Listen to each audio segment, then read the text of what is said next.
Hello students, I welcome you all to today's session. I hope all of you are doing perfect at your places. Today's topic is a timeline and sources of history. Lesson plan: how do we know about the past? Finding out about the past. What can we know about the past? Sources of history: where did people live? One, past or many? And names of the island, and what is meant by dates. So let's begin. History is the systematic record of past events.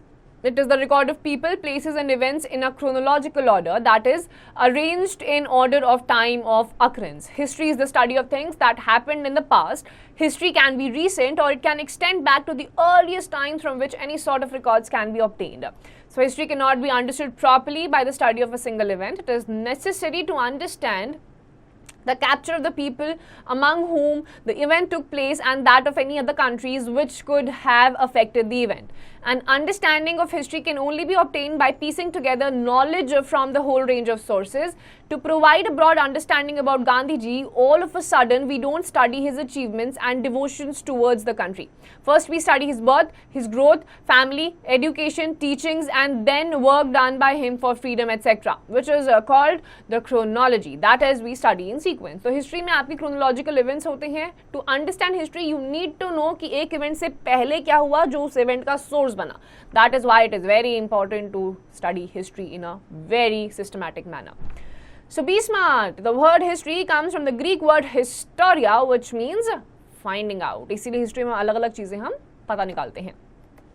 Now, how do we know about the past? Our knowledge of the past comes from a wide range of sources of information. Sometimes historians record their own version of recent history. Other information that was written down and contained a passing reference to people and events. तो अलग-अलग लोग अपने written records maintain करते हैं and the next generation then falls onto it और उसी पे फिर पूरी history पढ़ी जाती है. Now, what can we know about the past? We have different types of records of history, what people ate, different types of clothes they wore, different types of houses they lived in. We have found coins, seals, ancient history tools, etc., which were in the use in those times. We can also find out what the stories they heard, the plays they saw, the games children played, and the songs they sang. तो उस time के घर कैसे हुआ करते थे, pictorial representations हैं, and that's how we know कि उस टाइम के लोग कैसे रहा करते थे. Now, where did people actually live? People are active creatures and are involved in several activities to meet their basic needs to fulfill their own desires or their other desires. They lived along the banks of rivers and were skilled gatherers. This is one of the oldest occupations of men. They have been gathering various products from the forest to satisfy their needs since early days. So they also hunted animals and then they ate them. So people usually, because they were very skilled hunter gatherers, active थे, तो हमेशा वहीं पर रहा करते थे जहाँ पे उनकी needs भी पूरी हो और साथ साथ जो उनकी desires हैं वो भी पूरी हो जाएं. Now let's extract the places where rice was first grown or to the north of the Vindhyas because of very obvious reasons, क्योंकि वहाँ पे आपका बहुत fertile land है. On the hill slopes, there were some of the areas where men and women were engaged with pastoral activities. This activity is concerned with rearing animals like sheep, goat and cattle. They had to shift from place to place in search of food to survive. It was not easy, their life was difficult and full of dangers and risks, and thus they moved in large groups. Gradually, human beings made progress and started to lead a settled life. They had learned the art of sowing seeds and growing plants, and they may have observed that by sowing grains or pieces of roots into the soil and watering them, plants could be grown. Thus, they started to grow wheat, rice, cotton, fruits, etc. and became farmers or food producers and cultivators. तो जैसे ही उनको पता चला कि seeds को if you grow them, if you sow them into the ground and then you water them regularly, तो उससे plant grow कर जाता है. तो अब वो घूमने की जगह, gatherers की जगह वो producers बन गए. Food producing or agriculture brought a major change in the life of the early human beings. They gave up their nomadic existence and started living near their fields. They started building huts with grass twigs, sticks and clay, and more families started living together. And this is how first villages came about. These were usually built along the banks of the rivers or lakes as the soil they were fertile for cultivation and water was available in plenty. When human beings began to settle down, the groups became larger as survival was comparatively easier. Living together meant that the individuals had to discipline themselves and could not whatever they wanted, as this would be disorder. Thus, the oldest or the strongest emerged as some sort of leader and the leader used to settle disputes. तो अब यहाँ से आपका producer शुरू हो गए, grow करने लग गए, विलेजेस का फॉर्मेशन होने लग गया. अब लोग अपनी मर्जी से चीजें ना करने लग जाएं, तो जो बहुत स्ट्रॉन्ग पर्सनालिटी के लोग हुआ करते थे वो लीडर बनने लग गए और वो डिस्प्यूट को सेटल डाउन करते थे. Later, about 2500 years ago, cities were developed on the banks of the river Ganga, Indus and their tributaries, and in ancient times, the area along their rivers to the south of the Ganga was known as Magad. Its rulers were very powerful, a regular army was maintained and by the king, and the new weapons came into existence. So there is an evidence that elephants were also used in the battlefields. फिर वहीं से 2500 साल पहले settlement होना शुरू हो गया. जो आपका रिवर के साइड वाला एरिया था उसको मगध बोलने लग गए और वहां पे फिर रूलर्स का एस्टैब्लिशमेंट भी स्टार्ट हो गया. And they were set up in other parts of the country as well. Now, names of the land. India has been variously named as Aryavarta, Bharat, Hindustan, etc. And the name Aryavarta refers to the country being the abode of the Aryans. The name of our country as Bharat is after the Rigvedic people, Bharata. The word India comes from the Indus, called the Sindhu in Sanskrit, and the Greeks who entered India through northwestern mountain regions about 2500 years ago called Indus the Hindus or the Indos. And the name of Bharat was used for a group of people who lived on the northwest, which the neighboring countries Romans modified to Indus. तो India के बहुत सारे नाम ancient time से ही हम देखते आ रहे हैं because of different reasons. Aryans रहते थे तो आर्यवर्ता हो गया, फिर भारत संस्कृत वर्ड से आ गया क्योंकि वहां पे तब वो रहा करते थे और वो वहां के किंग थे. फिर इंडस वैली सिविलाइजेशन हुआ, उसकी वजह से बहुत लोग रेफर भी करते थे इंडोज या फिर हिंदोज से. सो डिफरेंट नेम से हमेशा से इंडिया को जाना गया है. Finding out about the past. How do we know about things that happened so long ago? Many people, historians and archaeologists, geologists and others help us to know about the past. So historians have divided the past into two periods, prehistory and history. So prehistory, these were the times when the art of writing was not known. We get information on this period from objects like tools, pottery and weapons, etc. So prehistory में written records नहीं हुआ करते थे. This is the basic difference between prehistory and history. Now let's extract. Prehistory is almost 19,50,900 years old, and then we have the history. That period of time for which records are available, like inscriptions on stones, religious writings, etc. अब history में आपका क्या आ जाता है? Written records in different forms are available. Now try this. You have two questions on the basis of your understanding of this chapter till now. Please answer yourselves. Now we have different sources of history. It is a difficult job to find out about the past. We depend on various sources for this, and number one history source is archaeological sources. Some of the material remains of the past are buried under the earth. They have to be dug out or excavated. Archaeology is the study of the remains of the past that people have left behind, and such as objects and buildings. Often remains are buried or sunken. The person who studies them is called an archaeologist, and they try to reconstruct the life of the people who lived in the past long ago. And evidence from excavations tells us many things about the people of ancient times. Each discovery tells us a story, and all the findings together can help us to understand the past better. तो archaeological sources होते हैं जिसमें आपके पास written, unwritten, अलग-अलग forms में होता है, which helps us to understand history in a more better way. Then after that you have the manuscripts. The past of any country is also known to us from the handwritten records of ancestors. These ancient records were written on dried palm leaves, the bark of birch trees, sheep leather and wooden tablets. They are called manuscripts. Manu is a Latin word meaning hand. By scripts we mean the form of writing in a particular language. The languages used in such manuscripts were Sanskrit, Pali and Prakrit. Tamil and Telugu were used in South India, and many of these manuscripts have been lost or destroyed, and many were eaten by insects, but many have survived and are often preserved in temples, libraries and museums. So you have a different written records as well जो ancestors ने लिखे थे inscriptions के form में थे. बहुत सारे तो खराब हो गए, but बहुत सारे museums और libraries and temples में आज भी preserved हैं.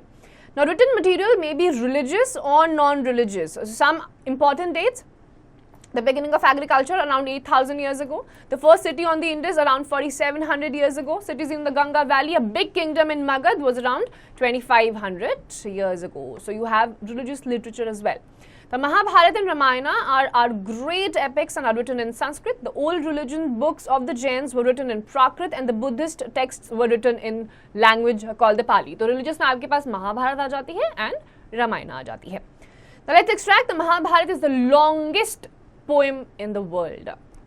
Now, besides religious manuscripts, these books dealt with secular or historical literature. It includes Arthashastra by Kautilya, Meghdut by Kalidas, Banna Bhatta's Harshacharita, and Kalhan's Raja Tarangini, Aryabhat's Surya Siddhanta, Paine's Ashtadhyayi, and then all of them are such books which give vivid accounts of their perspective periods. So the accounts of foreign travelers such as Fa-Hien and Huensang, who visited India in search of knowledge in Buddhist literature, have left valuable accounts about the religious, social and political conditions of India during their. So all of these are some written records जो कुछ आपके India के natives ने लिखे थे, then some were foreign travelers जिन्होंने उस time पे इंडिया में किस तरीके का religious, political, administration रहा वो लिख के चले गए. Languages which were used as well as scripts have changed over time. So how do scholars understand what was written? So this can be done through a process known as decipherment. One of the most famous stories of decipherment comes from Egypt, a country of North Africa. The Rosetta Stone was found in 1799 by a French soldier in Egypt. It is a large slab of stone on which 3 different kinds of writings have been carved. तो decipherment एक process होता है जहाँ पर आपकी scripts जो अभी current language में नहीं understandable है उनको decipher करके उनका मतलब निकाला जाता है. Now let's extract. The ancient Egyptians used a system of picture writing called hieroglyphs, and all inscriptions contain both scripts and languages. Now fourth is inscriptions. The written records were also engraved on copper plates, clay and wooden tablets, and sometimes on large rocks, pillars and walls of temples, and these writings are called the inscriptions. The study of inscriptions is known as epigraphy, and sometimes the places where these types of inscriptions are found provide information about the extent of an empire, as in the case of Ashoka's rock edicts and pillars. They also tell us about important dates, specimens of the art and mutual relations of different rulers. Then you have inscriptions. ये आपके पास paper form में भी हो सकती है, and some are inscribed in the pillars also, जो आपको उस time के लोगों के बारे में बताता है.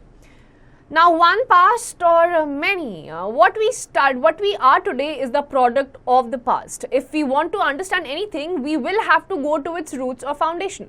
If we want to know about any country or a nation, we will have to go to its past history. Many of our beliefs and traditions are deep rooted in the past. If we want to understand India today, we will have to study its past history.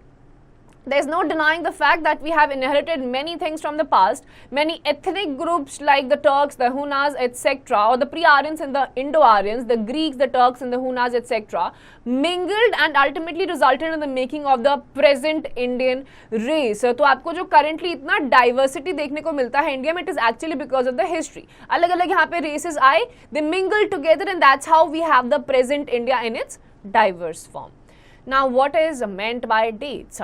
History deals with the complete story of man, his past, present and future. How to measure this long period is a problem, but historians have solved this problem too by introducing the concept of BC and AD. तो बहुत सारी history में भी आपके पास present, past, future अलग अलग records हैं. तो BC और AD में इसको डिवाइड कर दी गई हैं डेट्स को. Now the letters BC stand for before Christ and AD stands for Anno Domini. तो Anno Domini का मतलब होता है after the birth of Lord. So the birth of the Christ is the focal point from which we count the dates. If an event happened 100 years before the birth of the Christ, we say that event happened in 100 BC or 100 BCE, before Christ era or before Common Era. And if on the other hand anything happened 100 years after the birth of the Christ, we say that things happened in 100 AD or 100 CE, which was the Common Era. If we say Alexander invaded India in 326 BC and the Guptas ruled over India between 320 AD to 540 AD, it simply means Alexander's invasion took place 326 years before the birth of Christ and the Guptas ruled some 350 to 540 years after the Christ. If we add a circa with and date, it means that such a date is not the right or exact one but quite close to that. It is an approximate date. तो आपका BC और AD के form में है. Before Christ stands for the time period जो Christ या Lord के birth से पहले का टाइम है, और उनके बर्थ के बाद के जितने भी इवेंट्स हुए हैं वो AD के साथ आपका रिप्रेजेंट होते हैं. डेट के आसपास अगर आपको सिरका नाम का कोई वर्ड दिख गया, उसका मतलब होता है अप्रोक्सीमेट, यानी कि एग्जैक्ट डेट नहीं पता है. Now the glossary. Archaeology, study of buried remains of ancient times. Chronology, events written one incident after the other and 1 year after the next year. Epigraphy, the study of inscriptions carved on seals, stone pillars, rocks, etc. Excavation, the process of digging up. And inscriptions, records of writings engraved on metal plates, pillars, stone walls, clay tablets, etc. Now let's recall. History is the record of people, places and events in a chronological order that is arranged in order of its time of occurrence. A knowledge of the past comes from the wide range of sources of information. Food producing or agriculture brought a major change in the life of the early human beings. Historians have divided the past into two periods, prehistory and history. Archaeology is the study of the remains of the past that people have left behind them, such as objects and buildings. The birth of the Christ is the focal point from which we count the date. So this is what we have studied in this chapter. Please go through the entire chapter once again. Now let's move ahead to the exercise time. Darken the correct circle in the OMR sheet. History is generally divided into two periods. Then you have the second one, fill in the blanks by choosing the correct option. Dash were engraved on rocks and these are your inscriptions. Write T for true and F for false. Letters BC stands for before Christ. This is absolutely correct. Now answer the following questions in few words. What do you mean by Greek word historia? So historia in Greek means finding out something. Answer the following questions in brief. Define archaeology. Archaeology is that branch which deals with the entire concept of history. Answer the following questions in detail. What is the difference between history and prehistory? Basic एक ही difference है. History में आपके written records देखे जाते हैं. Prehistory में कोई written records नहीं है. Now you have NCERT textbook questions and these questions you have to just figure out on yourselves. With that, we are done with this chapter. Please go through the entire chapter once again properly and rest of the exercise questions, please do it yourselves.